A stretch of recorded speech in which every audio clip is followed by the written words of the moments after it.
अस्सलाम वालेकुम। मैं आपकी लेक्चरर हिना सहरिश।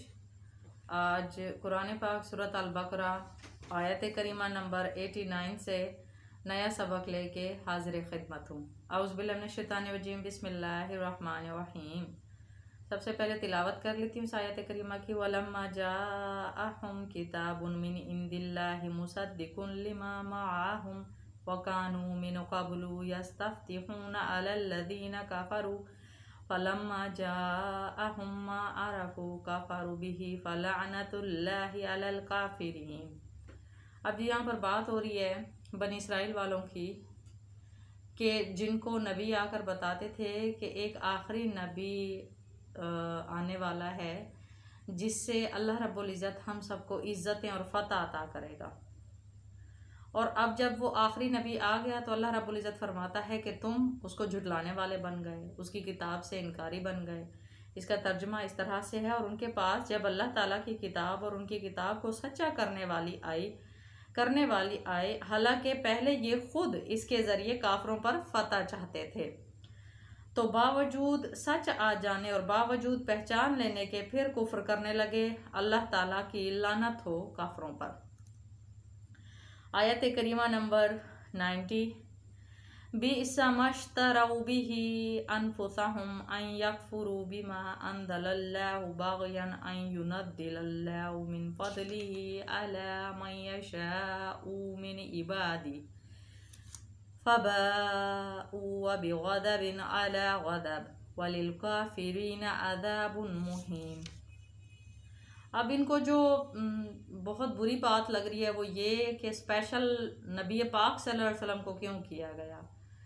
वहीं उसी आयत करीमा को अल्लाह रब्बुल इज़्ज़त बता रहा है कि बहुत बुरी है वो चीज़ जिसके बदले उन्होंने अपने आप को बेच डाला और उनका कुफ्र किया। अल्लाह ताला की तरफ से नाजिल शुदा चीज़ के साथ महज इस बात से जल कर के अल्लाह ताला ने अपना फजल अपने जिस बंदे पर चाहा नाजिल फरमाया, इसके बायस ये लोग गज़ब पर गज़ब के मुस्तहिक हो गए। जैसे पीछे भी इनकी सारी बातें हमने डिस्कस की कि इन्होंने कौन कौन सी नाफरमानियाँ की। कुरान पाक में सबसे ज़्यादा बनी इसराइल की नाफरमानियों का जिक्र आता है और अल्लाह रब्बुल इज़्ज़त ने इन पर जो अपने इनामात फरमाया उनका जिक्र आता है, और इन काफरों के लिए रुसवाकुन करने वाला अज़ाब है।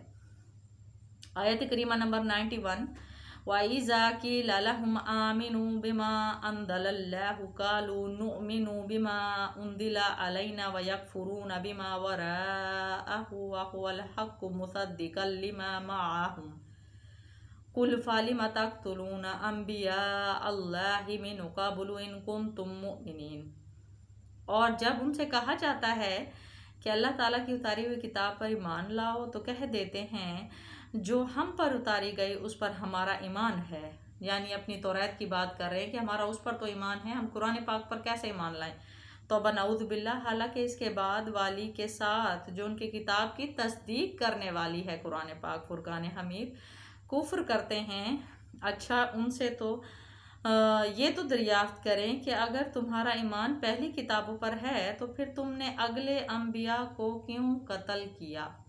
बनी इसराइल की तमाम तर बदकारियों में से एक बदकारी ये भी कि उन्होंने नबियों को कत्ल किया। सूरत आल इमरान में इंशाअल्लाह अज़ीम आगे पढ़ेंगे हज़रत ज़करिया के बारे में, हज़रत यहया के बारे में, दीगर अंबिया कराम अलैहिस्सलाम जिनको नाहक कत्ल किया गया बनी इसराइल की तरफ से, उसका जिक्र आगे आएगा। ये वो बदबख्त कौम है। फिर आगे अल्लाह रब्बुल इज़्ज़त फरमाता है वलक़द जाअकुम मूसा बिल बय्यिनाति सुम्मा इत्तख़ज़्तुमुल इजला मिन बादिही व अंतुम ज़ालिमून। आयत करीमा नंबर 92 थी ये। तुम्हारे पास तो मूसा यही दलीलें लेकर आए, लेकिन तुमने फिर भी बछड़ा पूजा, तुम ही हो जालिम। पहले ईमान लेकर आते हैं, उसके बाद नबी पाक हज़रत मूसा अलैहिस्सलाम जब कोहे तूर पर जाते हैं तो अपने भाई को छोड़कर जाते हैं और वापस आके देखते हैं कि आवे का आवा चट हो गया। सारे के सारे जो ना बछड़े, सोने का एक बछड़ा बनाया। आगे चल के इसकी डिटेल आएगी इंशाअल्लाह अज़ीम, सूरत अल-अराफ में भी आएगी। तो फिर वो इन्होंने क्या किया, इन्होंने सारे मिल के उस बछड़े को पूजने लगे। और हज़रत मूसा अलैहिस्सलाम भी बहुत गुस्से हुए अपने भाई पे कि मैं तो आपको इनके संभालने की वजह से यहाँ पे छोड़ के गया था, और आपने इनको क्यों नहीं रोका? तो वो फरमाते हैं कि मैंने तो अपनी जान बचाई, वरना ये लोग अपनी जहालत में मुझे भी मार डालते।